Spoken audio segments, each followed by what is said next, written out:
I'm focused on his spirit cause it keeps me from his fire. The Holy Ghost is with me, so my fear I leave behind. My sins were all diminished when he took that breath and died. And if you think I'ma give up on my God, the devil is a lie.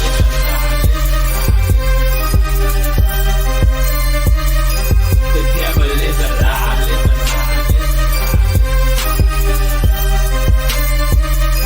The devil is a lie. Hello, hello. This is Christina Barton. You're watching Black Tea News.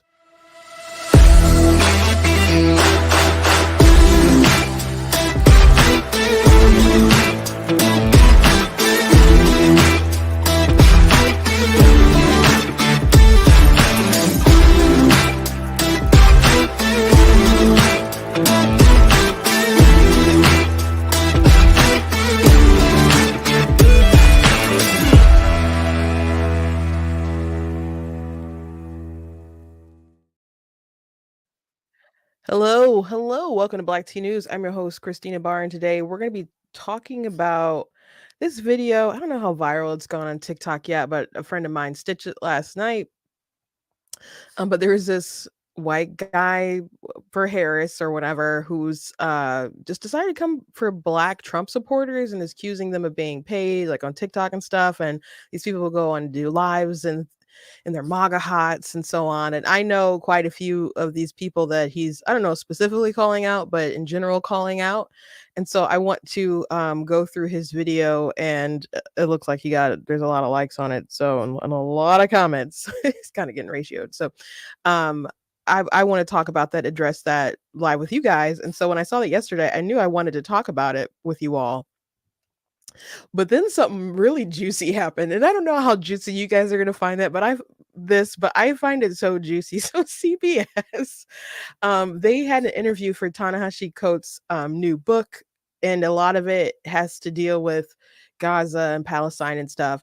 And so he doesn't really talk about Hamas in the book and just some larger context about stuff that's going on in the region. But it's a typical kind of leftist, Israel is apartheid, Israel bad, jargon, etc., blah, blah, blah. And so he was having an interview on CBS, and one of their anchors asked some tough questions. And it was not some tough questions. Some people are like, he's just asking some tough questions. It was a pushback the entire interview, basically, because it was important to add the context to the kind of stuff that he was putting out. And so I thought Coates did a good job. I don't agree with him, but as far as like handling the adversarial nature of the interview or whatever, but CBS is apparently needed to have some kind of struggle session and is upset because of the pushback, and they thought it was too biased, which is funny because CBS just did that debate with Trump, with JD Vance, and we know that they don't mind that their moderators and their interviewers are biased, okay? But then they got someone who said some pretty racist stuff to be the person who was going to come and sit in their struggle session, and that got out. So I guess they scrapped that. So it's just funny to me, and I want to share. I don't want to talk about a bunch of dark stuff today. I mean, I guess in nature all this stuff is kind of dark, but we're going to have some laughs today. I think we're going to have some laughs. So anyway, thank you all for joining me today. There's more stuff I want to get to too. Kamala Harris is really making herself look stupid. Shocker. As far as like this hurricane relief, talking about, I tried to call DeSantis, he didn't answer my call, and DeSantis is like, she's never called me about this stuff a day in her life. So she looks silly on that. She had her interview with The View. We can talk about that a little bit, but I want to get to the tea. But thank you guys for joining me today. Thank you to those of you in the live. I already see that I have a super chat. Let me just go ahead and address that now. RC, thank you so much. I enjoy watching your program. Keep up the good work. Thank you so much. It's so appreciated. And since we're on the topic, you guys, if you're watching on Facebook, you guys can send stars. If you're watching on YouTube, you guys can send super chats. If you're watching back later, you guys can send thank yous and stickers and stuff. Thank you so much. I really do appreciate it. If you guys want to support on the website, this is the best way to donate. You guys can go to blacktnews.com/donate because it does cost to stream, run my website, all that stuff. So you guys can support. Thank you. You guys can also check out different merchandise, like Black Tea mug. I got other mugs and stuff and t-shirts. So go ahead and check that stuff out, available at the website, and make sure you guys are signing up for emails. Again, on November the 3rd, I do have a book signing in Ann Arbor. So you guys can go ahead and find me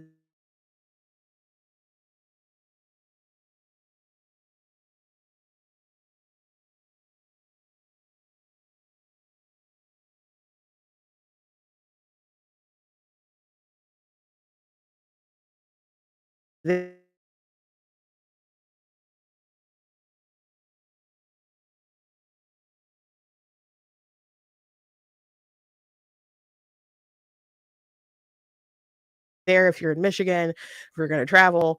It's at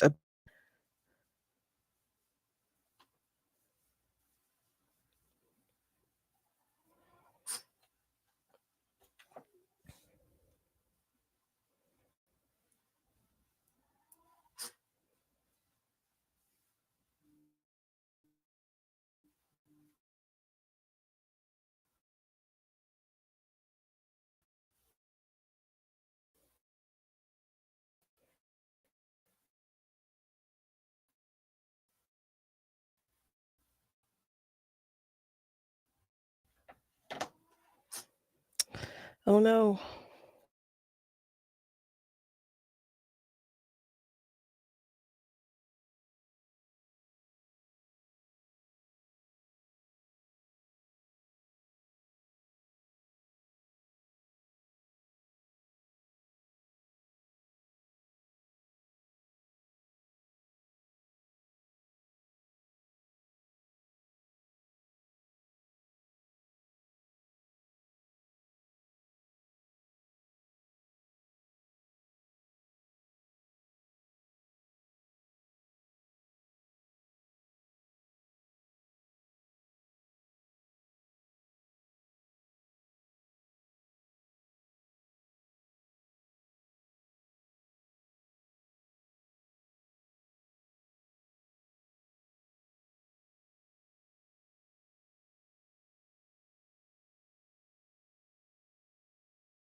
Okay.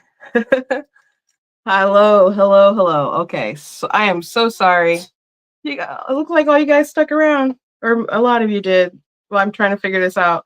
Sorry, I had a technical difficulty with my computer. Everything just glitched. I switched to my phone real quick while I log everything back on. I assume everyone can see me because I can see myself on here, on my phone. So thank you guys for sticking it out. I apologize. Have no idea why it just kind of crapped out on me, but I'm restarting my machine and getting my program back up together. I have to use my computer because I have everything kind of ready to go. So let me pull up my Twitter feed. Let me go back to. You can hear me now. Thank you. I'm on my phone real quick. I'm gonna put everything back on my desktop in a second. How are you guys? Appreciate you. As I try to get this all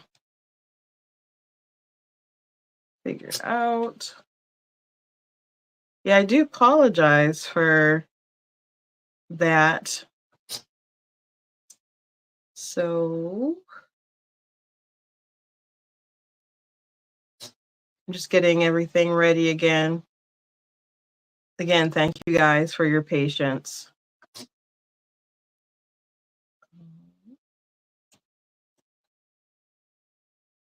Okay, so the first thing I do want to start off with is this TikTok that I talked about. I think I was in the midst of talking about the event before we went, everything got all messed up, mentioning that I will be in Ann Arbor on the 3rd. It's a Sunday. It's the Sunday, the week of the election, for a book signing. I'll be there 10 to 12. And I'm there with like other adult books. My books aren't like adult, they're more young adult and like and some children stuff. So I don't know if I'm at a good spot with my stuff because I'm sharing a table and I don't know about some of the books that were at my table. So we'll see. Maybe I'll still be there. I'll switch spots, but I think that a time slot will probably still be the same. I have a lot of books. I have to figure out how I'm going to even like list them all and have them there. And then that same weekend is Motor City Comic Con in Novi. So it'll be a very, very, very busy week for me. I'm trying to put my microphone back on. Excuse me. There we go. Okay, I can hear myself on my microphone. Okay, I'm entering the studio.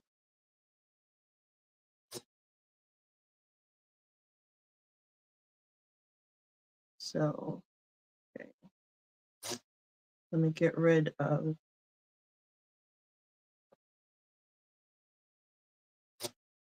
my.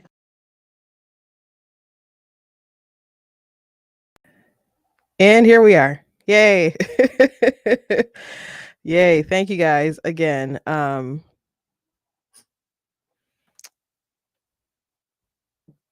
me get out of there.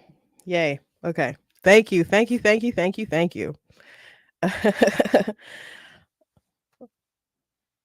Look at people coming in late. Yeah, you missed all the drama with my computer screwing up. So okay. Sorry for the delay. Now let's get into the juicy stuff. And I was so excited. I'm like, I got all this tea. I'm like salivating. I told my sister, I'm like, I just found out this stuff about CBS. And so anyway, I'm gonna start off with the TikTok that I mentioned. So let me go ahead and share my screen so you guys can see this. I knew when I saw this last night, I wanted to share this with you guys. I knew I was going to talk about it one way or another. Some of my friends already responded and made TikToks to this already. But these are kind of like the worst people, man. To me, that I find to be so annoying. So here we go. All right, this video is about them live streams, like for the blacks, right? For And every the time I black. click on one of these live streams and a black person's on there, and I'm thinking, what is going on, you know? And I look at their crispy red hat, knowing they ain't never wore it before, and you know they're getting paid to be surrogates. You know what I mean? And you watch their comments and you try to post a question to them, something serious, and they just scroll right past it. But as soon as they like Trump 2024, comes on that comment, it scrolls. Oh yeah, Trump 24, yeah, MAGA, this and that. And So I first of all, I'm not saying that there's not some people out there being paid somewhere, but just from like inside knowledge and stuff, they're not really paying surrogates like that. They're just not. But as far as the folks that he's talking about, like on TikTok, some of my friends and mutuals wear the MAGA hat, go on to the lives and, defend Trump and so on, way into the MAGA stuff. And not that they don't criticize or have beef with some of the stuff that he does, but they're totally on board with him over Kamala. I have not done any lives with the MAGA hat and so on. I will I I will definitely more bash her than probably defend him, but a lot of the bashing of her requires a defense of him because so many things that she says about him are lies.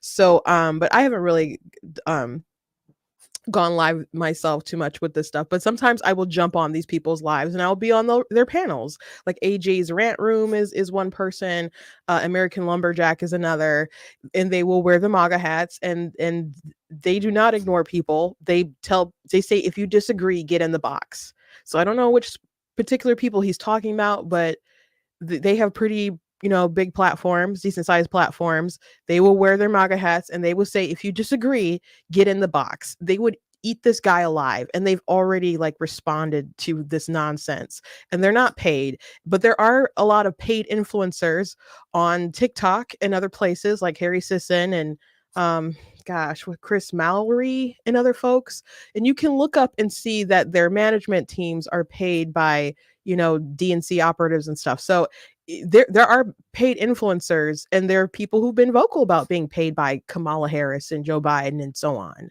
But I'm not aware of many like Trump influencers out there getting paid. People go on there and they defend him because they like him, because they don't like Kamala, because they don't like Joe Biden, because they're concerned about the state of the country. Maybe some people like, getting on there and they don't mind expressing their views because they will get clicks and so on. So maybe there's a little bit of element to that. But these folks have been doing stuff for a while, and this is a totally stupid. They're not afraid of this man. They are not afraid of this man. And I love how he started like, oh, the blacks. I'm like, who talks like this? Anyway, let's keep watching. And it's just so funny that these black people just turning on their own race, knowing you're never going to get a seat at the table. Not with these people. These people, like my relatives and people I know, they will send me a video with a black person and they're like, see, we got blacks vote for Trump. No, it's the Uncle Toms, the hardcore wannabe white dudes. I mean, like white, black. I can't even fucking say it. I've been around them all my life. And racist. I grew up in the projects. He's so racist. He's so fucking 8 out of 10 of my friends are black. And they know how I am. They know you're racist, bro. They know I can give a fuck less about half the shit they say. And I got probably one black friend that think Trump's the shit, and then I talk to him, and he is the only thing he cares about is about prison reform or something. I'm like, bro, I don't think that's true. I think you need to look it up, but he won't look it up, no matter what. Okay, he just mentioned like he doesn't think the prison reform stuff is true. Trump, that was like Trump's major accomplishment of his administration. Besides like tax cuts, prison reform was a big thing that Trump did. You had what's his face? crying on CNN. You know, I'm trying to think of his name. Where's the glasses?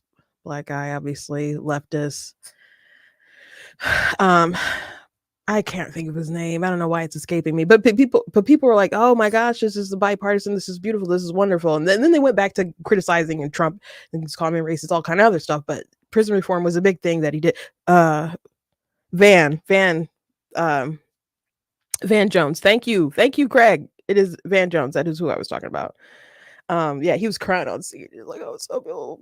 You know, whatever. So yeah, he did the prison reform. But back to the uncle, like you're saying people are voting against their own race, their own interest, and calling them Uncle Toms and all kinds of different stuff. I find it so disrespectful when people talk about Uncle Tom's Cabin and use that phrase, knowing the historical significance that a book like that had in real time for a positive impact for African Americans and how it changed the culture and the society that led to freedom of Black Americans. So it is so disgusting. I would be so embarrassed if I knew even a little bit of history and I used that as a racial slur. And we're going to come back to that topic again today.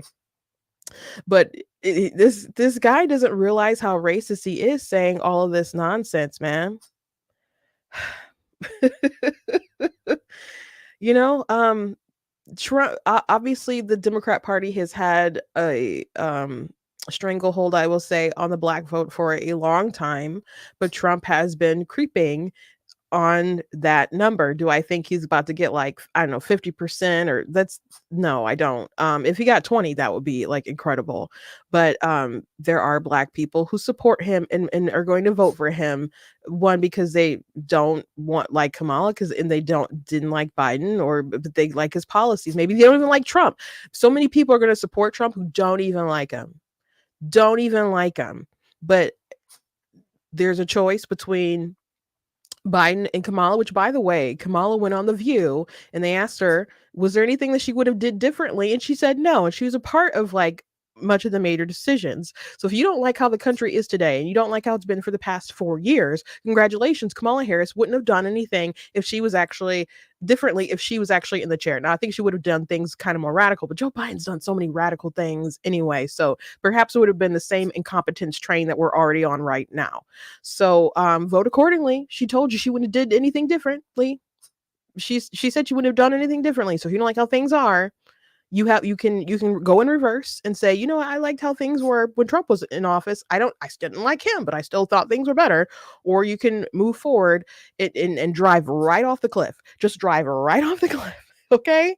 So a lot of people, they just don't like how things are, and they prefer that Trump is real.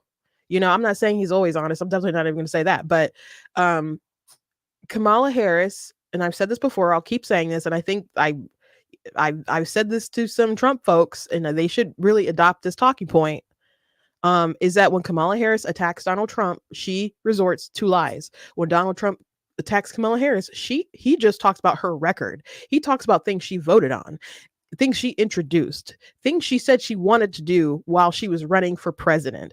That's what he points to, that she wanted to ban fracking, that she wanted to get rid of private health care, that she did EV mandates or wanted there to be EV mandates. You know, that's what he points to. And she's like, they're going to have a registry of pregnant women because Project 2025. And that's not even in Project 2025, and Project 2025 isn't even his thing. So that's what they lie about constantly, nonstop.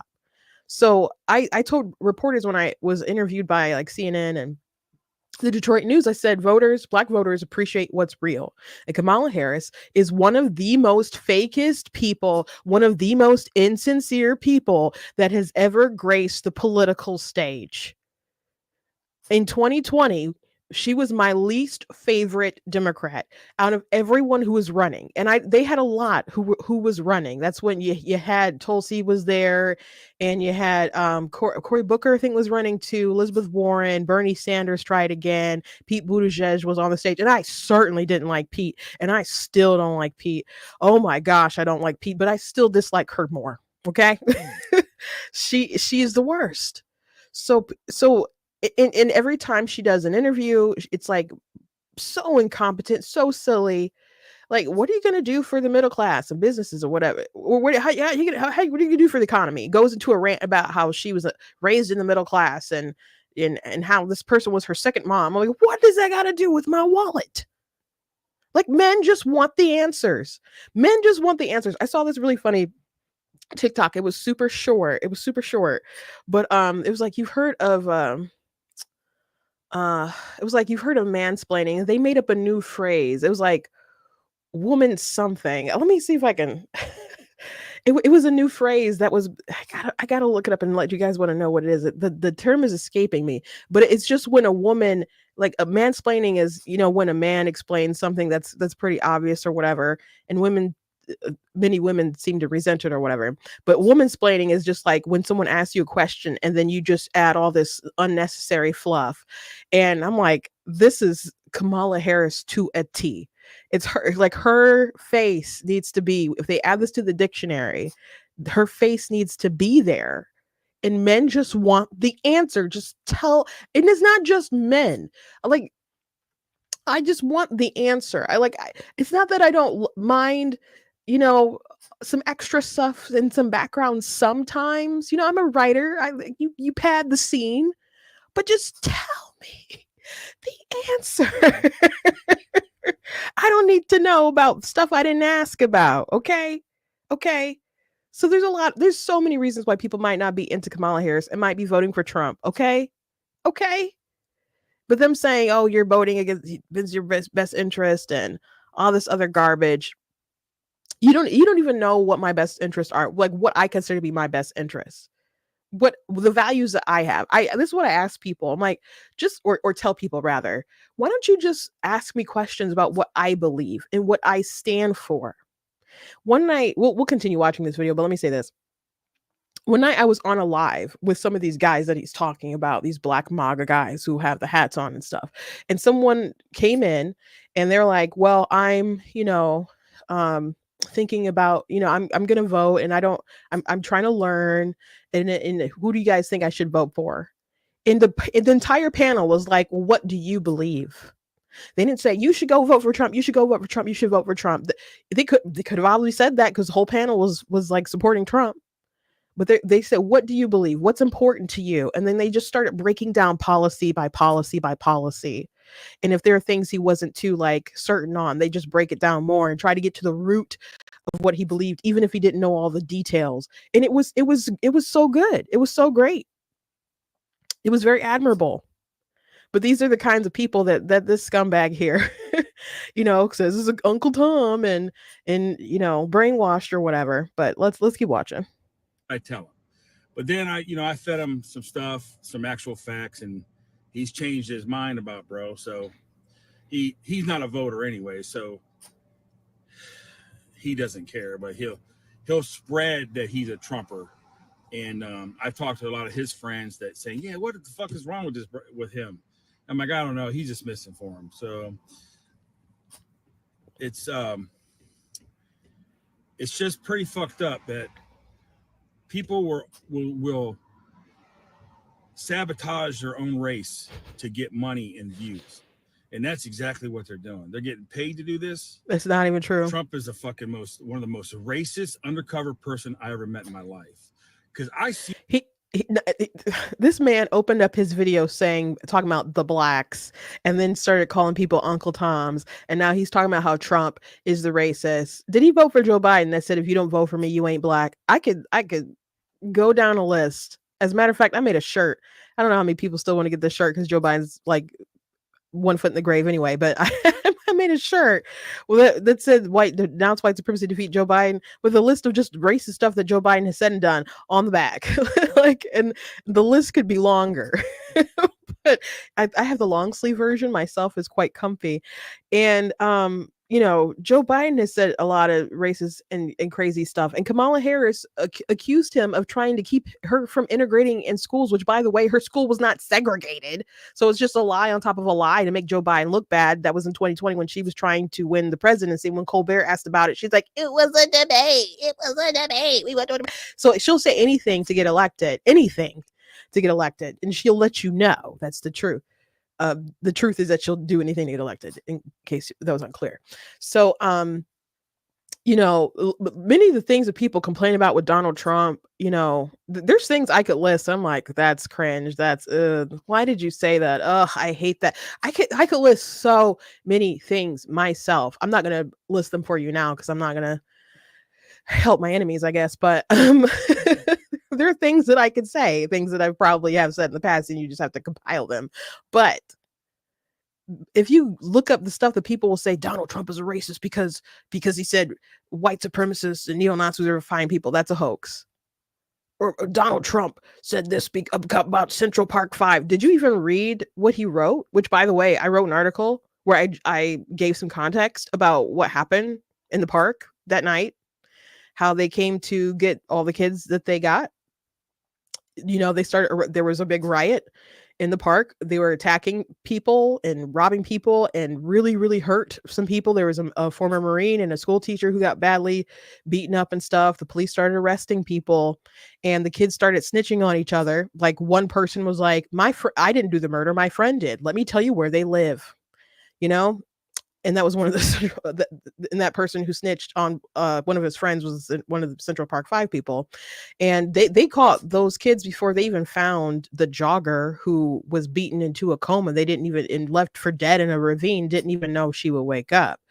And then they start the reason there was more kids like implicated in it, but there was the reason why they got the 5 is because the 5 all said that they participated in some kind of way. They didn't say that they actually like penetrated her, but some of them were like, I held her down and I felt her breasts. I took out my wiener, but he didn't say wiener, but he took out but he didn't, it didn't erect. And so there was comments like that. And so they confessed, and they didn't say that they again penetrated, but they were charged for acting in concert. So even though they themselves, didn't fully do the deed, it was a gang rape. And so after this horrible thing came out in the news, like I think about 2 weeks later, Donald Trump put an article in like 5 papers, an ad talking about law and order, and people do terrible crimes because they don't fear retribution, basically. And it's same opinions that he basically has today. There wasn't a like let's take out a noose and kill all these kids or something. It wasn't like that. And you can argue, given the timing, that's obviously how people are going to take it as. That's fair. But him thinking that they were guilty after they confessed, how is that racist? So, and that's one of the examples people point to, like Trump is racist because of that. That doesn't make any sense to me. It doesn't make any sense to me. I can't blame him for his thoughts on the case.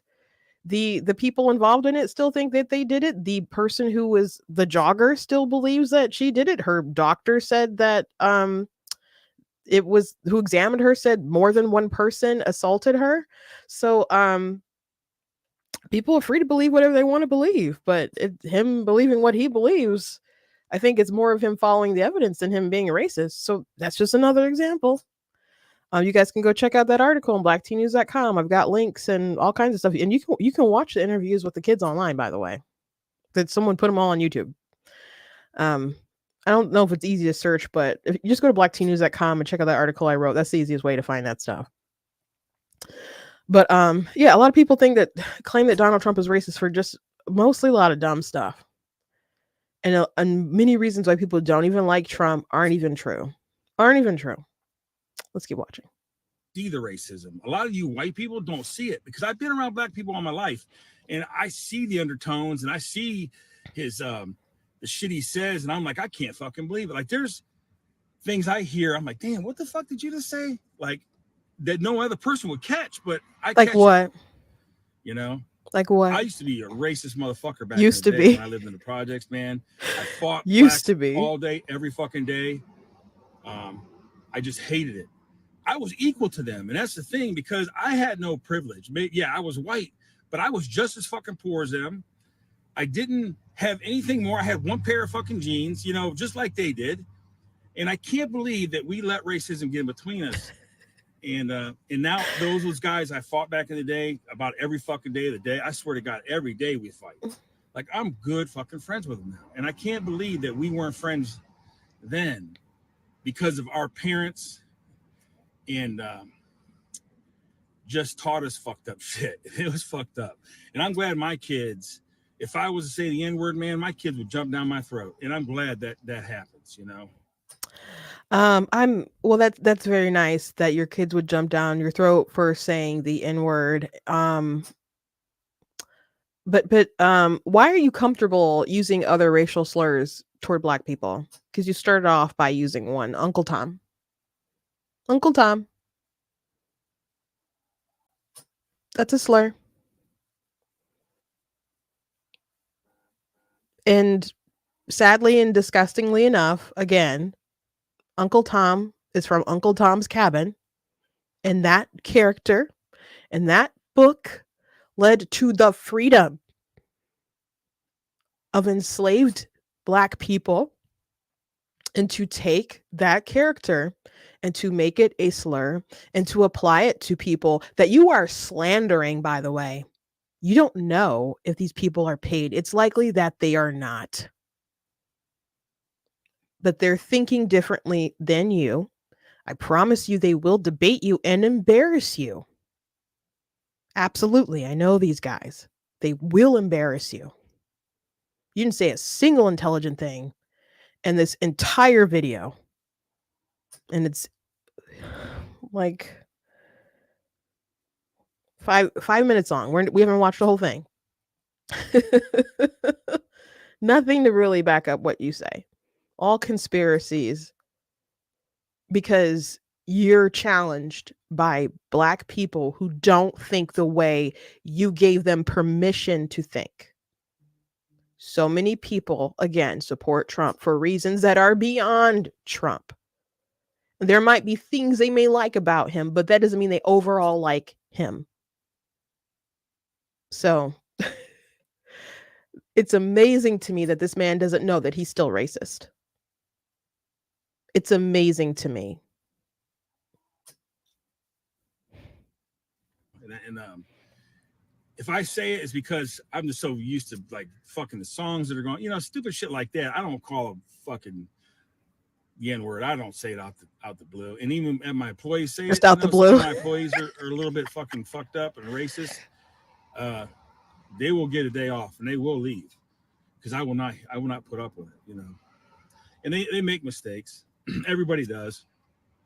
But they don't do it out malicious, but they know better to say it, and then they don't catch themselves. So they have to have a consequence. So, and that's about it. And fuck Trump. That's about it. So,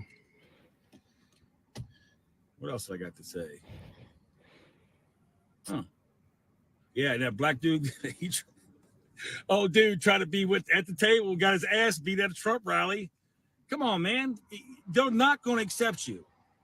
No matter what you think, they think of you as a thing to have to show that they're not racist. This is called like projection. Color TV. Hey, I own a color TV. That's the way they think of Black people, you know? I didn't get to this part of the video. Stop your bullshit fucking live feeds with your fake ass fucking MAGA hat, crispiest fucking MAGA hat you could find. Never been worn except that day you did a live feed. Okay. Well, let's watch the last few seconds. You fucking know it. So quit selling out your people. It's fucked up and it's embarrassing. Okay, so that was really embarrassing for him. Okay, so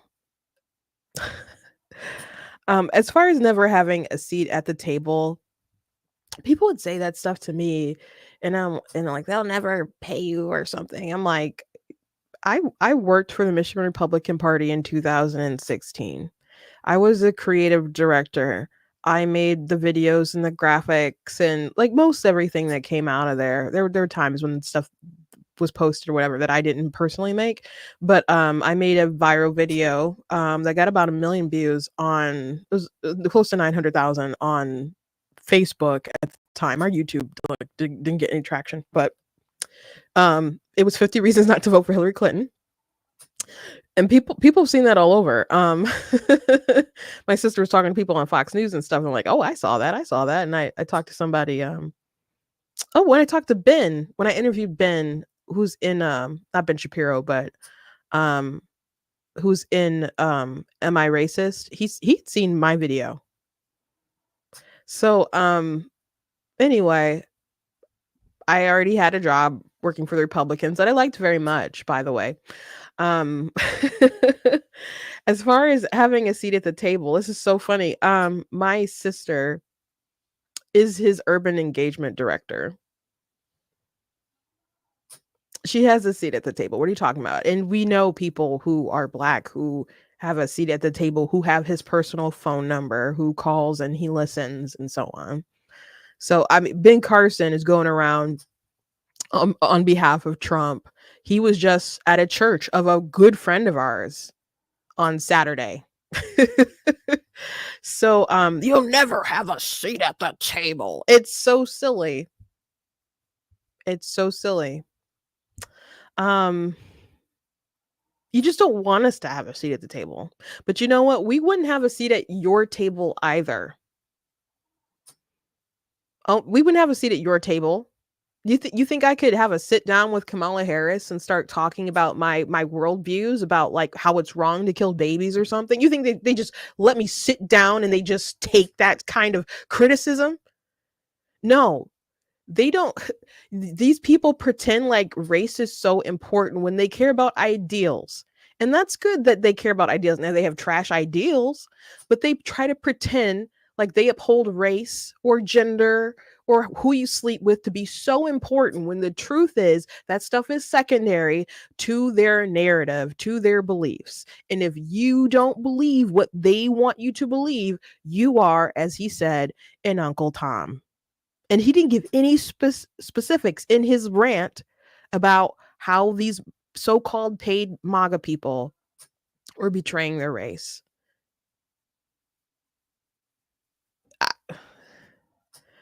I think it's messed up that people support Kamala Harris and when she pushes no restrictions on abortion. And in my state, we're like 14% of the population and 56% of the abortions. You don't think that's destructive to the Black race? Maybe might not be minorities if there wasn't all of this killing going on.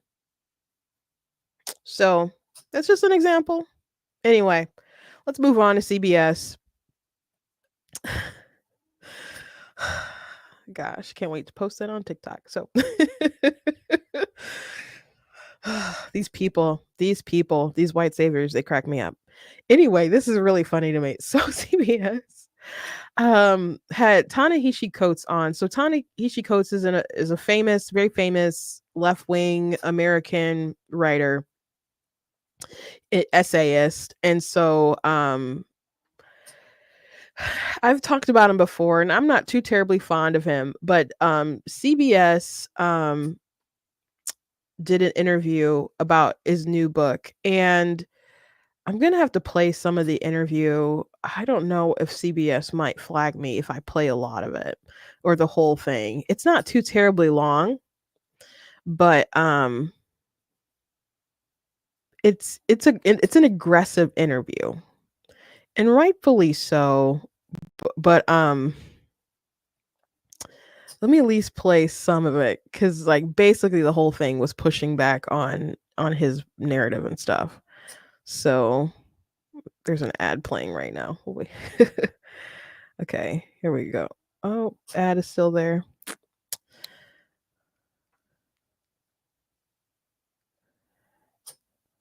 Just waiting for this ad to end. Okay. Best-selling author Ta-Nehisi Coates. His new book, The Message, is a trio of interconnected essays that examine how the stories we tell or avoid telling can shape and even distort our reality. In the book, Coates reflects on his emotional first trip to Africa to visit Dakar, Senegal. Then he takes readers to Columbia, South Carolina, where he reports on the attempted banning of one of his books on race. And finally, Coates travels to the Middle East to witness the Israeli-Palestinian conflict firsthand. Ta-Nehisi Coates, good morning. How you doing? Thanks for having me. Good morning, guys. Yeah, thank you for joining us. You say that this book is written specifically for writers, stating that the task for young writers should be nothing less than changing the world. Why do you feel like writers should bear that responsibility? Saving the world. Saving the world. Just to be really specific. Writing is how we interpret so much of everything that is around us. The Message is a political book. It argues that much of our politics actually happens before we walk into a voting booth, that our choices around us, that who we believe is human, who we don't believe is human, what policies we believe should be in the world, which policies we don't, are actually shaped largely by writing and the stories we tell. And so I believe that writers, and particularly young writers, have so much to do in the politics and in this time when, you know, obviously we have so much conflict and there's so many quote unquote issues to be dealt with. Ta-Nehisi, I want to dive into the I do want to just like put out there, because some people would find what he said to be really self-important. I think if you find the right writer and their words can make all the difference in the world, like the book Uncle Tom's Cabin I've already mentioned.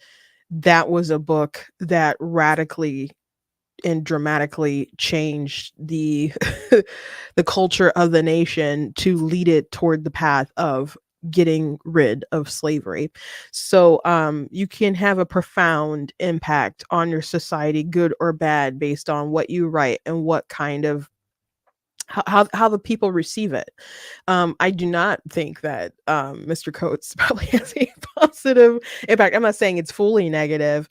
Ta-Nehisi Coates, by the way, he wrote, I think it was him who wrote the thing about Jordan Peterson in Marvel. When it was like the Red Skull. I think that was him, if I'm not mistaken. I think he did write, because that was a Captain America book. I'm pretty sure that was Ta-Nehisi Coates. But he's a very famous essayist here. So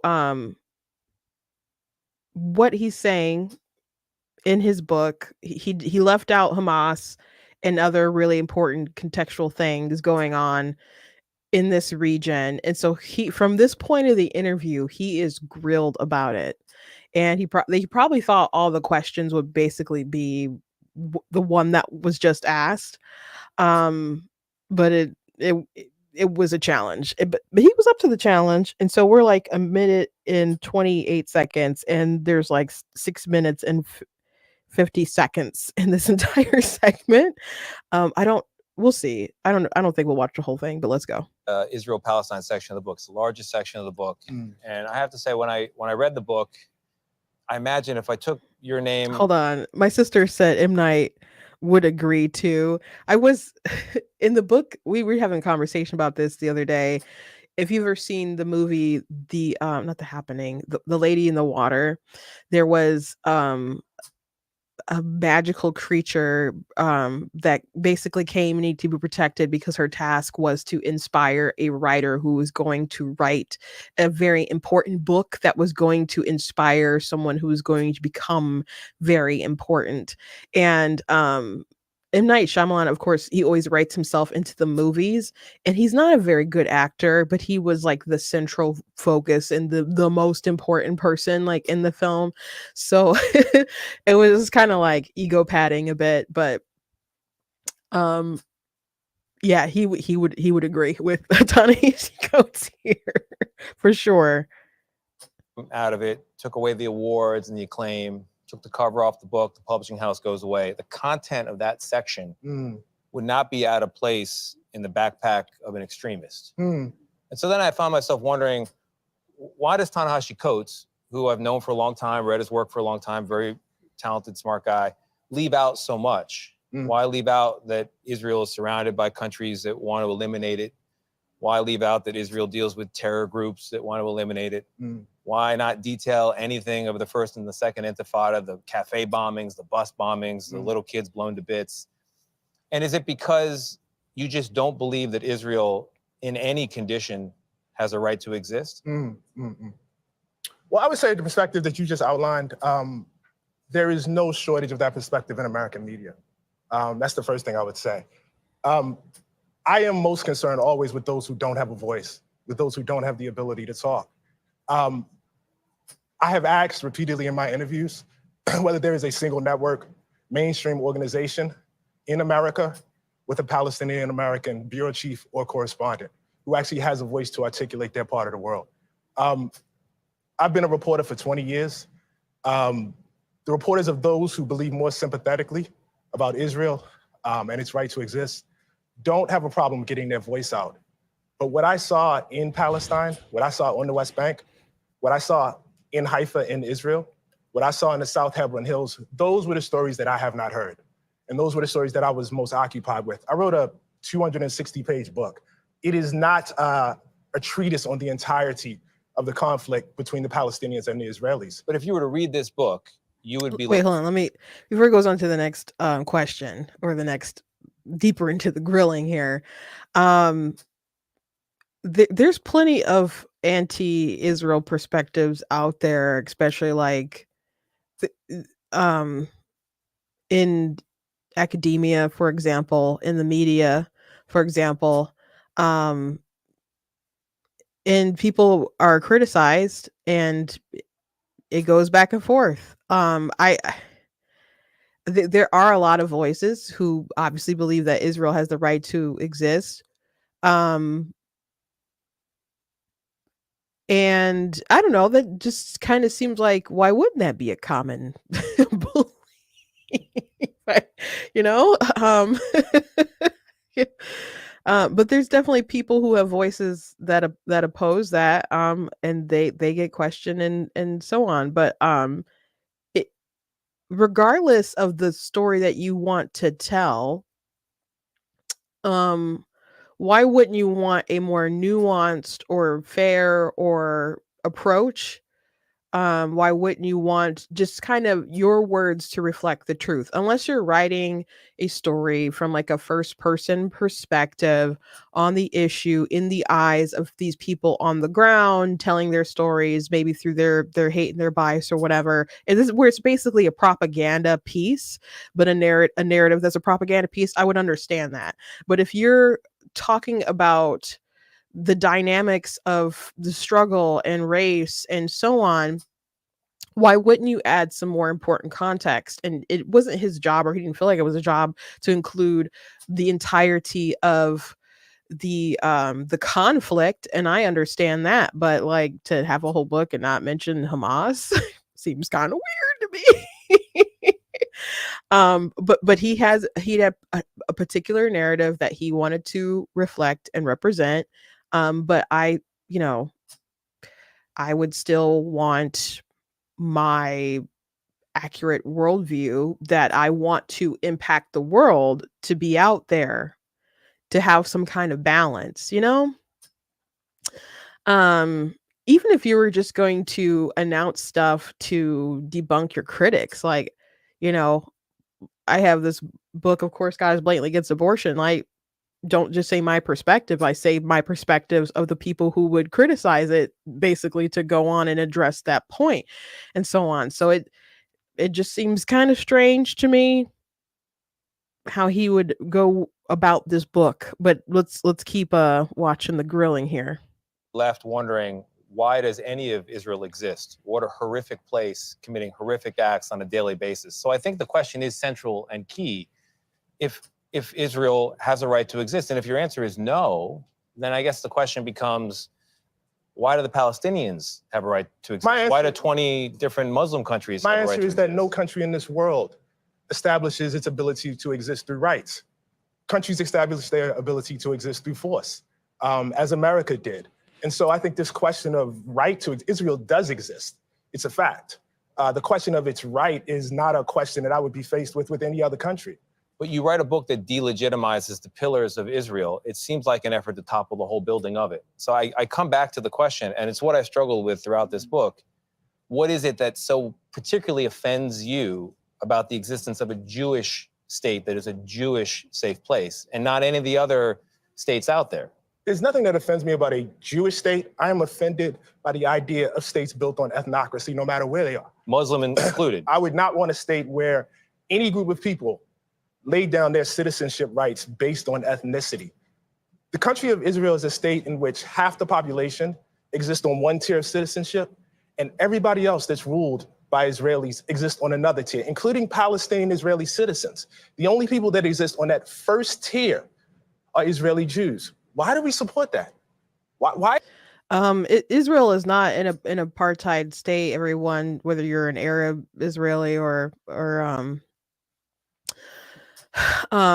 you're a Jewish Israeli, you have equal rights and so on. There's different security measures that they have to have with like areas in Gaza for obvious reasons, terrorism and so on. And there were people who had work permits and so on who got to go into the Israel and brought back intel that ended up resulting in an October 7th. So I don't know how they're going to go forward in the future. They probably messed up a lot of opportunities for themselves, but you know, he mentions that he's against apartheid, and Israel it's not an apartheid state. His answer though about states, their right, as far as their right to exist, like all states, they exist because of some kind of, they fought and force and so on. I'm like, well, that's fair.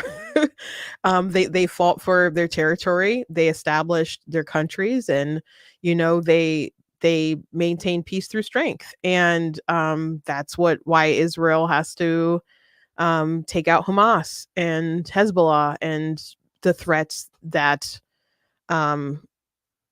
would like to see them eradicated. So you know, you mess around and you find out, essentially.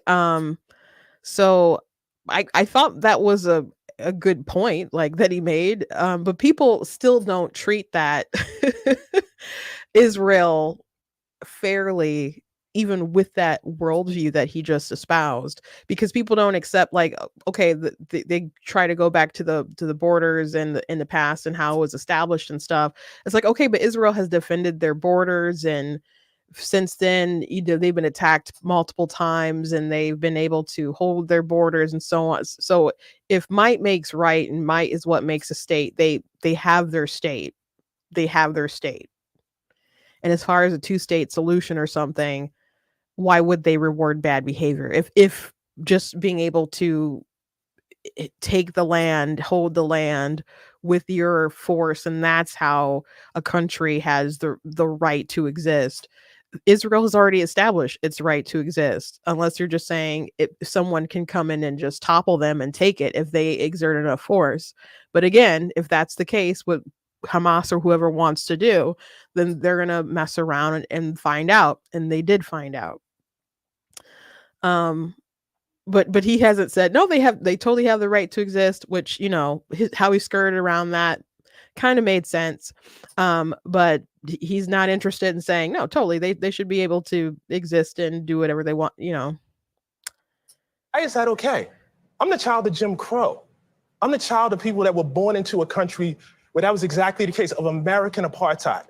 I walk over there and I walk through the occupied territories and I walk down the street in Hebron. And a guy says to me, I can't walk down the street unless I profess my religion. I'm with another pastor. No. I want to. This is very, very important. It is extremely important. Yeah, lay it down. I'm working with the person that is guiding me is a Palestinian whose father, whose grandfather and grandmother was born in this town. And I have more freedom to walk than he does. He can't ride on certain roads. He can't get water in the same way that Israeli citizens who live less than a mile away from him can. And why is that okay? Why is that? Why is there no agency in this book for the Palestinians? They exist in your narrative merely as victims of the Israelis, as though they were not offered peace at any juncture, as though they don't have a stake in this as well. What is their role in the lack of a Palestinian? I have a very, very, very, very moral compass about this. And again, perhaps it's because of my ancestry. Either apartheid is right or it's wrong. It's really, really simple. Either what I saw was right or it's wrong. I am, for instance, against the death penalty. What the person did to get the death penalty it really doesn't matter to me. I don't care if they were selling a nickel bag of marijuana or if they were a serial killer. I am against the death penalty. I am against a state that discriminates against people on the basis of ethnicity. I'm against that. There is nothing the Palestinians could do that would make that okay for me. My book is not based on the hyper-morality What's the last of the message you Palestinian want people. in lessons? Because many people feel it's complicated. You say it's not complicated. Less than 20 seconds. What's your message? Less than 20 seconds. I want people to read the book. Well, And I don't make the assumption that somebody would just read the book and have read nothing else about Israel and Palestine. You're still invited to High Holidays. I'll see you at the show. I mean it, buddy. Okay, so we did end up watching the full interview. And you know, there was the pushback. And I thought the pushback was warranted, but CBS they had some drama. Some folks were upset about it. Okay. So let me go back through the tweets a bit. So this was yesterday. Scoop. Oh, let me share my screen so you guys can see this.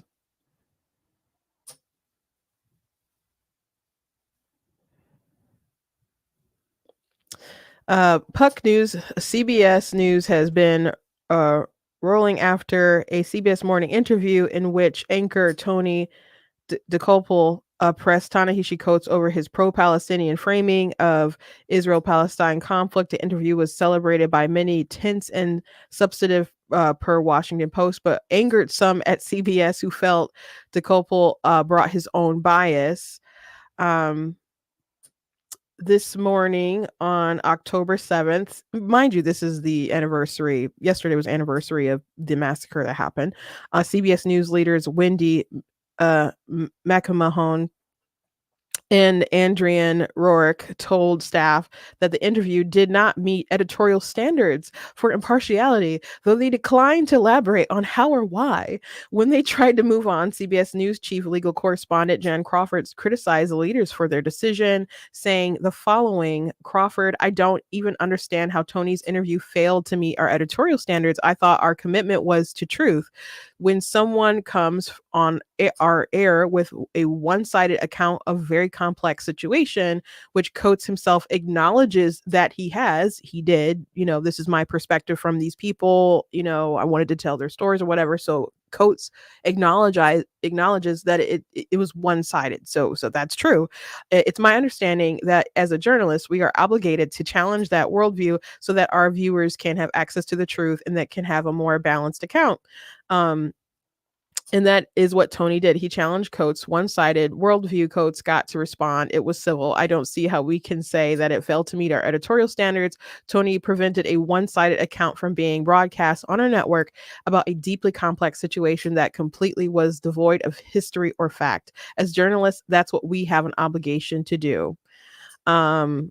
So that's where the story kind of started. So then they were going to have like a struggle session, I guess, and they were bringing in an expert to address some of these things. And so the expert that they were going to bring in, the DEI expert, was just trash. So update: CBS News has invited a self-described mental health expert, DEI strategist, and trauma trainer, Dr. Donald Grant, to moderate a conversation on this issue in an all-staff meeting tomorrow. So this was going on yesterday. And so there was an update a couple hours ago. CBS News scrapped the plan to include Dr. Donald Grant in this morning's staff meeting about DeCopel Coates' interview and opted to hold multiple meetings with smaller groups, presumably to prevent leaks. And there were leaks because the conversations that they had, the Free Press, which is Barry Weiss, I don't know, it's Barry Weiss or Barry Weiss, I'm sorry. Her group actually got the recordings, which I've listened to some of them, but this, we just read some of what they talked about.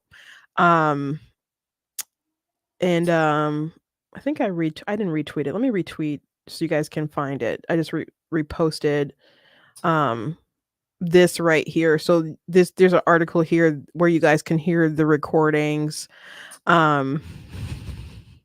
But they were upset about this. They were upset, but the so-called mental health expert um that is into DEI and stuff, some people started going through their Instagram, and their Instagram has, anti-Trump stuff like magicide, noun, death of a nation caused by including said nation with the intent to destroy through the adoption of insidious policies, the normalization of divisive practices, and the installation of sociopathic people. A magicide attempt is when a subpopulation of a nation harms that nation with intent to destroy. So that's magicide. And here's one, Uncle Tim's Cabin. So it's just a bunch of I think they're all I think they're all Tim Scott, except there's a Candace in the back. So classy, real classy there. And here's a pronunciation about Kamala. It's only racist and sexist because these names just roll off your tongue.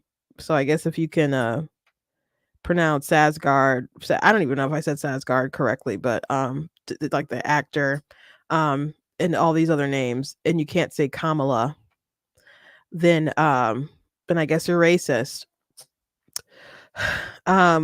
People have been saying, I guess people have been talking about it for a while, but I didn't really know that it was Kamala and not Kamala until maybe, I don't know, a couple weeks ago. And you get used to saying the wrong thing, but it's not racist. Again, people look me dead in my eye and call me Christine. Like, get over it. It's like I can understand wanting people to say your name right, but all these people who are offended on her behalf as if it's some kind of racial issue you're just silly. It's just silly. And then there's dear white people, stop using Dr. King as an example of peaceful protest. You shot him too. So those are the kinds of things that were on his Instagram, the expert that they were going to bring in for their staff meeting. And so you guys saw the Tim Scott one.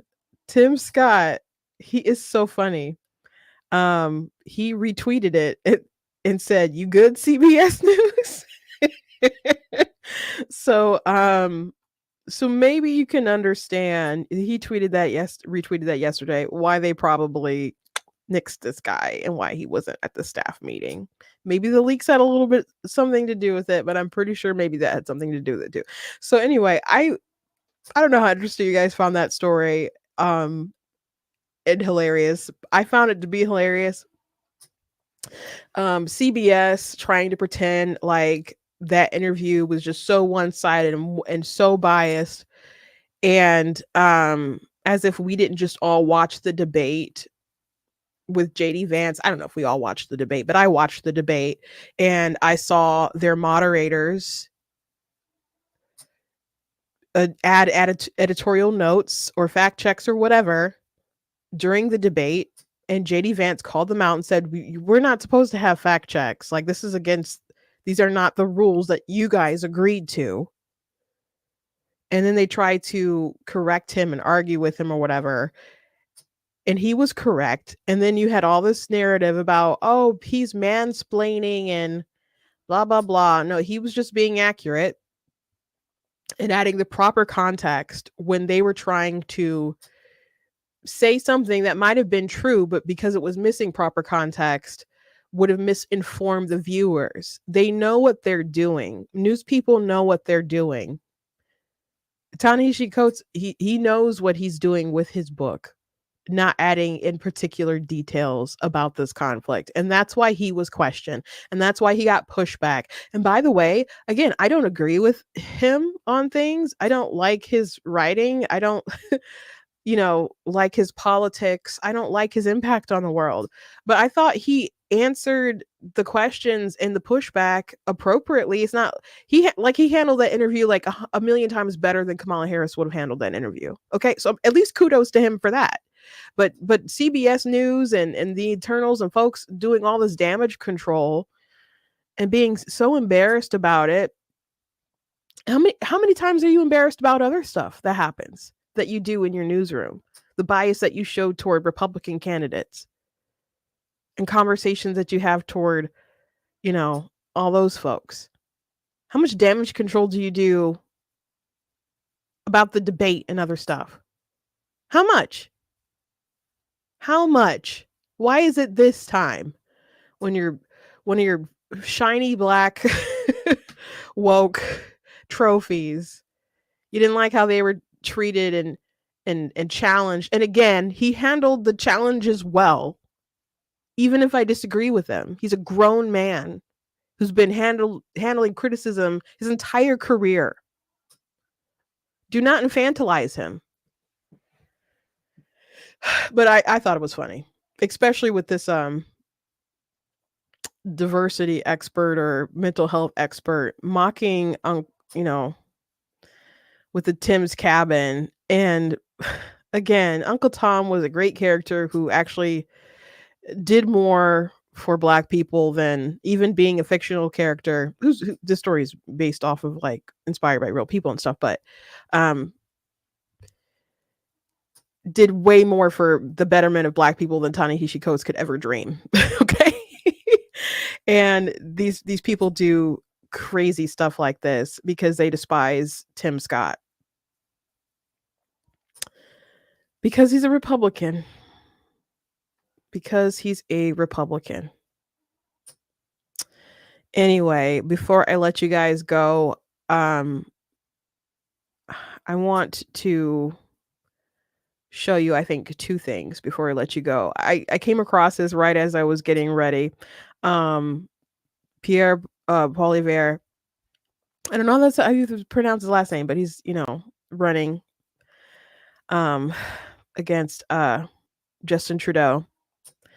And he was asked about Israel perhaps taking out the nuclear weapons in Iran. And he gave a great answer. And I wish our leaders had this much sense.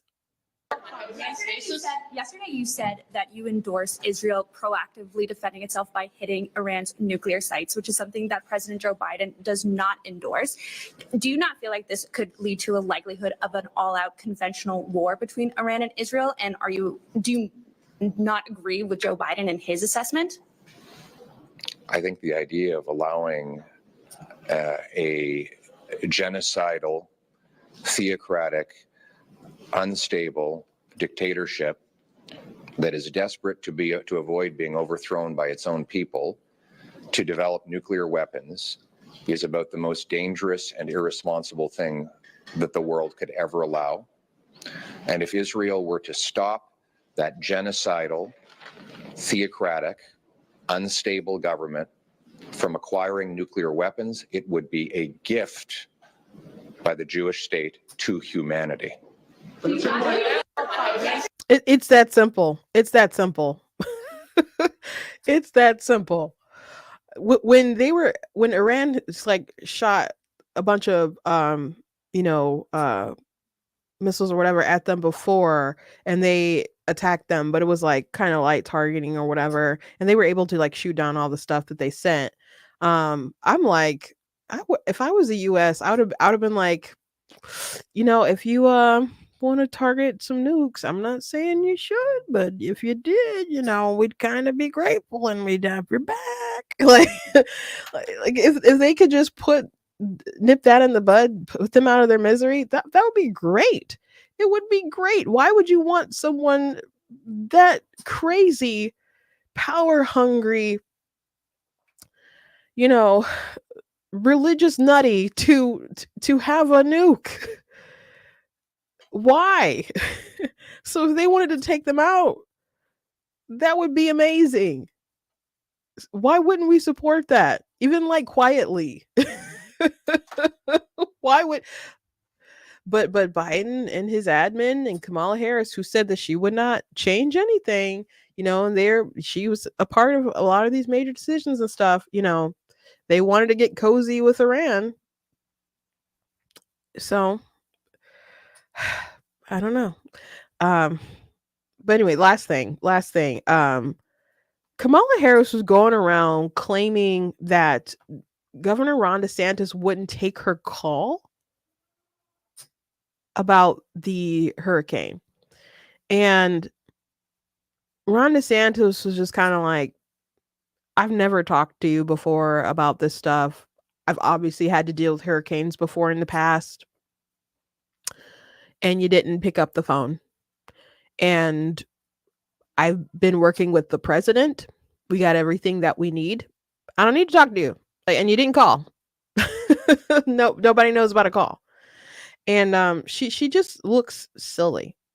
Now, some people try to say, like, well, Mike Pence would call governors and whoever.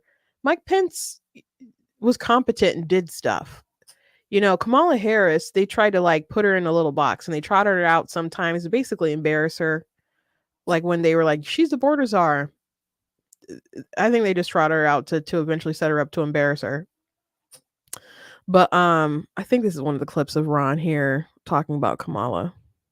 An even bigger storm that's bearing down, as you pointed out, on a very populated area, potentially could do even more damage. And we've been laser focused on leveraging all resources available, including from the federal government. And I've been in touch with both FEMA and the president, as well as marshaling all our state agencies and working to support our local communities. And so for Kamala Harris to try to say that my sole focus on the people of Florida is somehow selfish is delusional. She has no role in this. In fact, she's been vice president for 3.5 years. I've dealt with a number of storms under this administration. She has never contributed anything to any of these efforts. And so what I think is selfish Has she ever is her called trying to before? blunder into this. No. And here's Has the she ever thing. called before? She has no role. No, she has no role in this process. I'm in contact with the president of the United States. I'm in contact with FEMA director. I'm obviously managing all our state agencies. We're supporting all our local government. And I will say this, I've had storms under both President Trump and President Biden, and I've worked well with both of them. She's the first one who's trying to politicize the storm, and she's doing that just because of her campaign. She's trying to get some type of an edge. She knows she's doing poorly, and so she's playing these political games. I don't have time for political games. I've got peoples whose lives are on the line. I've got peoples whose homes and their possessions are on the line, and we are focused 100% on that mission. I'm not worried about playing her political games. And so she is being selfish by trying to blunder into this when we're working just fine. That was a murder. That was a murder. And by the way, Biden has like not trash Kamala, but just kind of echoed that they're working fine. They're doing what they ought to do. Which by the way, Kamala was on The View, and Biden also did like a thing about the storm, like a briefing. And so it like at the same time, according to Greg Price, and he mentioned last week when she was in Michigan, he went on TV to like the press briefing and stuff the same time she was in Michigan. So just I don't know, it kind of seems like that he's undercutting her. So that's interesting. That just seems to be the case here. But Biden also said there's all these reporters like, oh, is DeSantis doing this? DeSantis, and he's like, I gave him my personal phone number. Like we're working well together. He's doing what he should do, and they got what they need, and it's not political. So I appreciate that from Biden. I don't like a, excuse me, but as DeSantis said, this is not political. This is people's lives are on the line. Here's what she said on The View. Now, he said this morning, you've never called regarding any of the storms Florida has had since you've been vice president until apparently now, and called it political. What's your response to that? Well, first of all, I have called and talked with in the course of this crisis, this most recent crisis, Democrat and Republican governors. Called, taken the call, answered the call, had a conversation. So obviously, What are their names? this is not an issue that is about partisanship or politics for certain leaders, but maybe is for others. Now, he said this. Whatever. Did you call him? You claimed that you called whatever.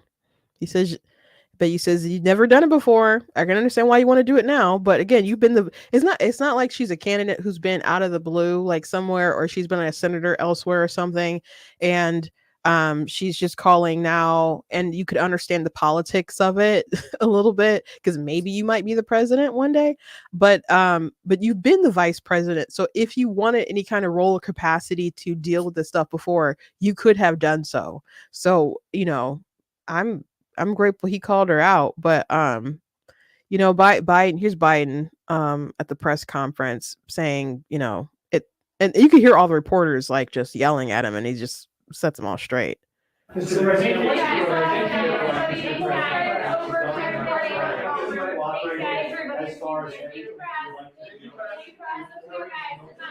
governor of Florida has been cooperative. He said he's gotten all that he needs. I talked to him again yesterday, and I said, no, you're doing a great job. It's all being done well. We thank you for it.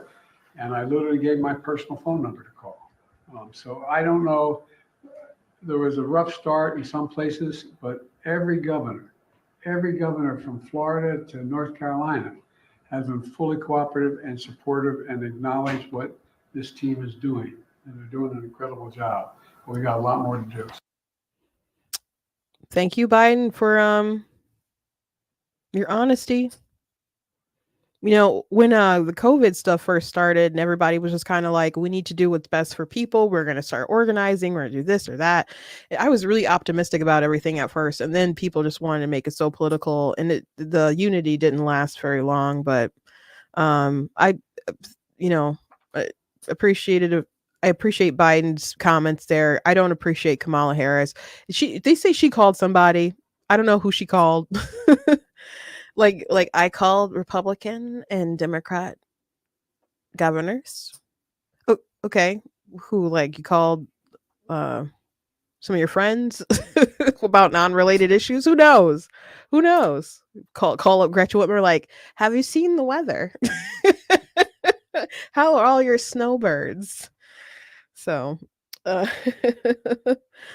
sister said Scamala. Yep. So I guess it's the easy way to pronounce her name, Scamala. Someone said my sister and I voted for Trump yesterday. Early voting. I would recommend people vote early. And in 2020, my dad actually couldn't vote because usually they would go to the polls in person, but he got COVID and he was too sick to even go. And so I tried to call my mom. Had just kind of tossed the absentee ballots because they always go in person, and so I tried to call to see about getting him an emergency ballot, and man, they were not happy that I even asked about it. And so he just Trump was this guy, but he couldn't even go vote. So moral of that story is go vote early if your state allows it. Vote, lock that in. There's also a story, I think it was in Georgia somewhere, where they were trying, maybe it was Arizona, I don't know, where they were trying to make it so that you'd have to count all the ballots by hand. And I just want to point out that I've heard some crazy stories, guys. I'm not going to elaborate, but I'll just let you know that people I do like in Michigan, we have the ballots that you go that you do by hand, and then you put it in the machine and it counts it. And there are machines where they can like scan each ballot, and there'll be like an image that they'll copy or whatever. I don't know why in some cases, like in past elections, they didn't turn it on. In Macomb and stuff, they're using that kind of technology. But if you have like small precincts or something, where it might be just one-sided. Let's just say a lot of Democrats there or whatever, and that could change the outcome of an election if it's just by hand and just people. It's machines are just safer. They are. They are. I know a lot of people feel difficult about machines, but if think about how you don't trust machines because they're programmed by people. So you trust a room full of people who disagree with you and could change the outcome if no one's looking. It's safer, I'm telling you, to have machines if you can, and then make sure that you get as many people poll watching as possible, that you try to get, make sure that there are actually Republicans and Democrats who are working and are at the polls, because you can apply and get paid. um and it's been skewed in the past, and there's been Republicans who weren't able to get in because people, and I don't even know, it's just because they were trying to stack it with Democrats, but they pay very well, like in Detroit, for example, for election day. So you might be like, oh, my neighbor, my friend, my cousin, or whatever, they get the hookup, working on election day to get paid all this money. And they say sure. And they all happen to vote Democrat. So I don't not even say that they push Republicans out of the process all the time on purpose, but just try to make sure that you are at your precinct, man.